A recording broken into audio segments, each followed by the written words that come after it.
네, 오늘 그 13장 6절까지의 말씀은 우리가 어제 살펴본 그 12장 말씀과 이렇게 이어지는 말씀이죠. 어제 12장의 말씀이 이스라엘의 구원의 날, 바벨론 포로기 이후에 다시 이 고향 땅으로 돌아오는 그 구원의 날에 대한 말씀인데, 그 말씀이 이제 13장으로 이렇게 이어지고 있습니다. 1절에 이제 죄와 더러움을 씻는 샘이 열린다라고 했죠. 우상과 거짓 선지자, 그 더러운 귀신의 영에 쓰인 것들이 씻어지고 그 새로운 샘물이 이제 흐르게 됩니다. 그전에는 더러운 구정물이었어요. 구정물이 흐르고 그 구정물을 마시면 어떻게 되겠습니까? 그들은 각종 영적 그 질병에 걸리게 되겠죠. 피부병이 생기고 장기가 파손이 되고 그런 질병에 걸립니다. 그 구정물의 근원인 이 우상과 그리고 하나님의 이름을 빙자하여서 사람들을 교란하는 그런 거짓 선지자, 이를 조장하는 그 사단의 영의 그 배후를 끊어버리신다라는 거예요. 4절에 그날의 선지자들이 예언할 때에 그 환상을 갖기 부끄러워할 것이며 사람을 속이려고 털옷도 입지 아니할 것이며 말하기를 나는 선지자가 아니요 나는 농부라 내가 어려서부터 사람의 종이 되었노라 할 것이요. 여호와의 구원의 날이 되면 그때가 돼서야 꼬리를 내리고 거짓 선지자들이 내가 하나님을 봤다, 음성을 들었다, 내가 하나님께 계시를 받았다, 각종 거짓말 종합 세트로 이런저런 구정물의 그 말들을 쏟아낸 그들이 부끄러워하게 될 것이라는 거예요. 그리고 이제 궁색한 변명을 하죠. 실은 내가 농부라고, 나는 남의 집에서 종살이하던 무식한 사람일 뿐이라고, 이렇게 꼬랑지를 내린다라는 겁니다. 지금도 그 인터넷 미디어를 통해서 거짓 말씀들이 판을 치고 있습니다. 거짓 선지자들이 아주 자기 세상에 그냥 물 만난 물고기인 것 마냥 이 인터넷 이 전파를 타고 이 활개를 치고 있단 말이죠. 구정물이 흐르는데 어그로 끄는 그 썸네일로 그 구정물을 또 사람들이 클릭을 하면서 마시고 있습니다. 그렇게 계속 마시다가는요, 병에 걸릴 수밖에 없습니다. 병에 걸려서 그 영이 죽을 수밖에 없습니다. 제가 누차 말씀을 드리죠. 그 유튜브 보고 무슨 인터넷 블로그 보면서 신앙생활 하다가는 이제 큰일 나신다고. 지금 시대는 무법지대라는 생각이 들어요. 이에 대한 법적 제재도 없습니다. 종교의 자유라는 미명하에. JMS는 지금 그거는 극히 그냥 드러난 수면 위에 드러난 일부일 뿐인 것이고요. 정통 교회인 것처럼 속이면서 별의별 메시지와 또 무슨 사역한다고 하면서 그 내용들이 막 흘러다니고 있습니다. 여러분 정말 조심하셔야 됩니다. 정말 조심하셔야 됩니다.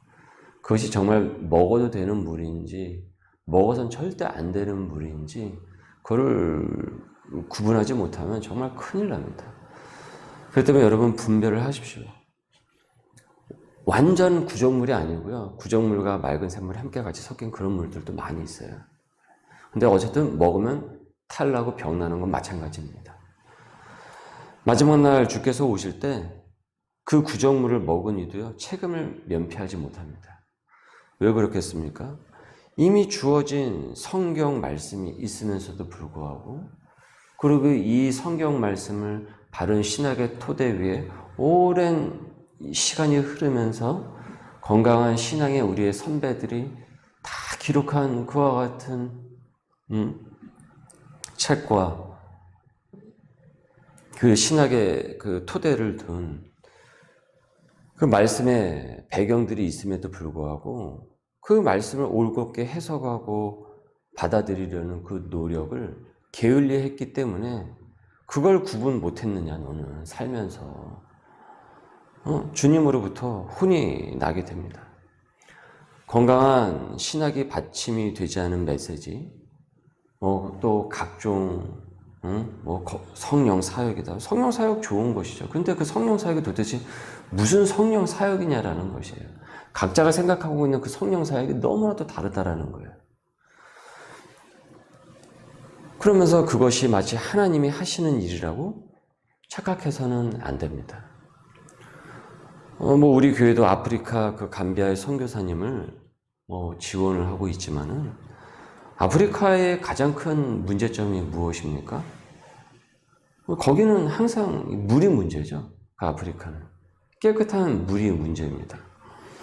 어린이들이 구정물을 그냥 마시니까 각종 질병에 시달리고 있어요. 그곳에 선교사님들이 사역을 하러 가면은 이 한국교회에서 그 아프리카 사역의 1순위로 두는 곳이 이 우물 사역입니다. 이처럼 구정물을 마시면 병이 나요. 당시 이스라엘이 그랬던 것이죠. 하나님께서는 이젠 그것을 끊어내시고 이제 샘물을 흘려보내시겠다고, 깨끗한 맑은 물을 흘려보내시겠다고 말씀하고 있어요. 스가랴 선지자를 통해서 바른 당신의 메시지를 흘려보내십니다. 교회의 메시지의 중심은 여러분 바른 신학의 토대 위에 있어야 됩니다. 사도 바울로부터 형성된 그 신학에 따라서 원래 하나님께서 말씀하시려고 했던 그 메시지, 그 의미를 흘려보내는 것이에요. 그래서 우리가 구체적으로 웨스트민스터 신앙고백서를 우리 교회가 중심으로 두고 각종 성경 공부를 진행을 하고 있죠. 그렇게 여러분은 교육자와 합해서 그 말씀의 샘물을 받아먹는 것에 게으름을 피워서는 안 됩니다. 부지런히 잘 마시고 그 건강도를 유지를 하셔야 됩니다. 참 샘물을 만나 그 물을 받아 마신 성도는 무엇보다 그 영적 분별력을 갖고 있습니다. 그러면 성도들을 거짓으로 유혹을 하던 그 거짓 선지자들이 발붙일 곳이 없는 거예요. 그리고 자신들이 내뱉은 그 거짓 예언의 그 환상을 부끄러워하게 됩니다. 왜냐하면 반응이 없으니까요. 우리 주님께서 오실 때 지금 세상의 모든 혼란스러운 이 거짓 정보, 거짓 메시지는 다 정리가 되게 될 것이고, 그것을 흘려보낸 그 거짓 말쟁이들은 오늘의 이 본문의 말씀처럼 수치를 경험을 하게 될 것입니다. 우리도 그렇습니다. 이 시대에 정신을 바짝 차리고 말씀의 샘물을 매일 받아 마셔야 됩니다. 그럴 때 우리의 영적 건강도가 회복이 되고 상승이 됩니다.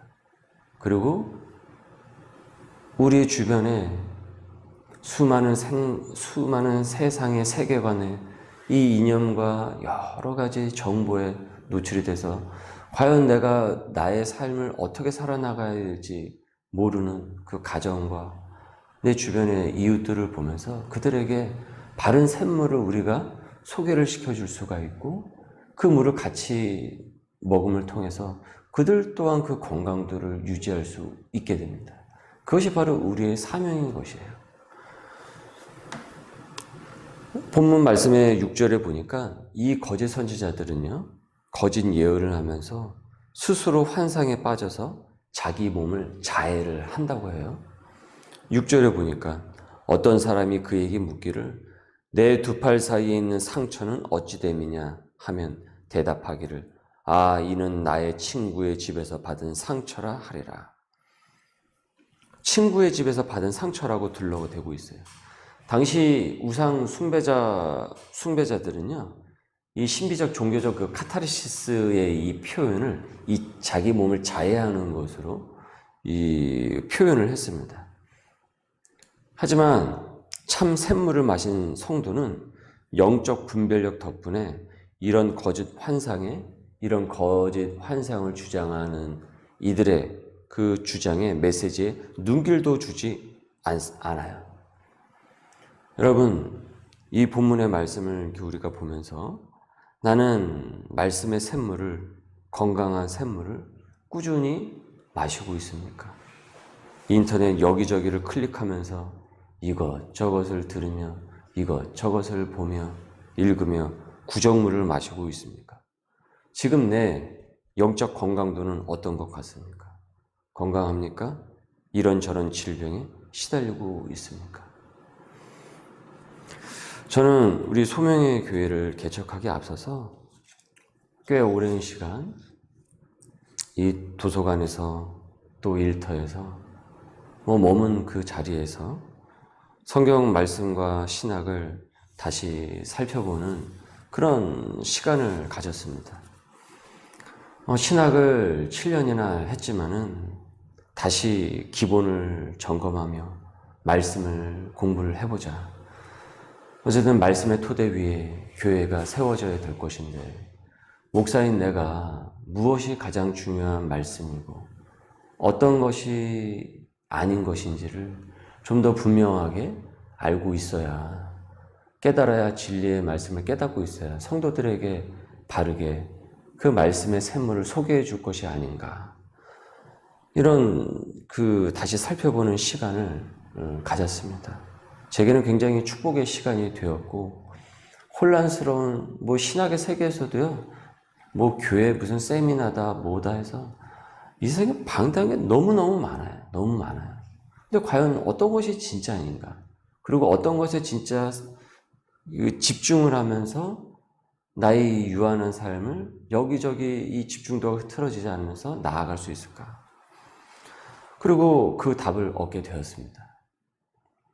그러다 보니까 이후에 유행하는 프로그램이나 어디서 이런 것을 하면은 무슨 사람들이 잘 모인다더라, 그런 세미나에 제 눈과 귀가 팔리지 않게 되었습니다. 거기에 시간 낭비를 하지 않게 되었습니다.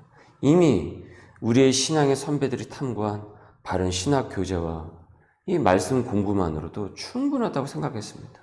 그것을 익히고 그것을 삶 가운데서 적용하기도 바빠요. 전 그게 감사합니다. 다만 기도할 것은 이것을 효율적으로 잘 전할 수 있기를 기도하고 있어요.